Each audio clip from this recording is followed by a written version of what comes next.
There was once a boy named Michael who lived in a small village. His family was poor. His father worked as a daily wage laborer, earning barely enough to buy food for the family. Michael often walked to school barefoot because his shoes were torn, and his parents couldn't afford a new pair. But Michael had something that no poverty could take away: a dream. He wanted to become an engineer. Every evening after finishing his chores, he would sit under the dim light of a street lamp with his old second-hand books, studying with complete dedication. One day, a group of boys in his class laughed at him. "Look at his shoes. He dreams of becoming an engineer," they mocked. Michael didn't reply. He simply tightened the laces of his broken shoes and kept studying. Years passed. He faced countless struggles, sometimes skipping meals, sometimes working part-time jobs to pay for his books. Many times he felt like giving up, but then he would remember his father's tired hands and his mother's quiet sacrifices. That gave him strength to keep going.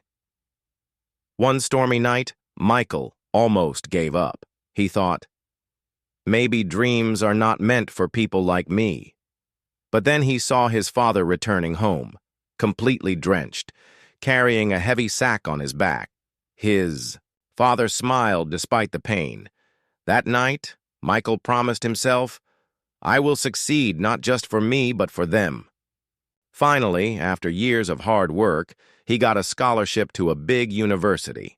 It wasn't easy.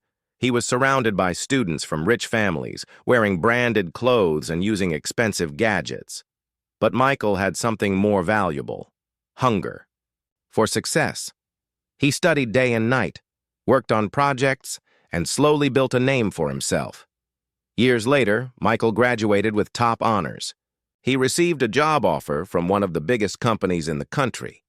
Climax scene. Music rises.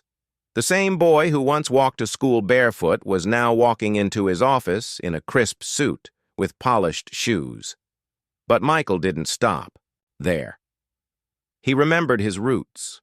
With his first salary, he went back to his village and donated hundreds of pairs of shoes to children who couldn't afford them. He told them, "Shoes don't decide how far you can go. Your dreams do." And so, the boy with broken shoes became the man who built bridges, not just of steel, but of hope.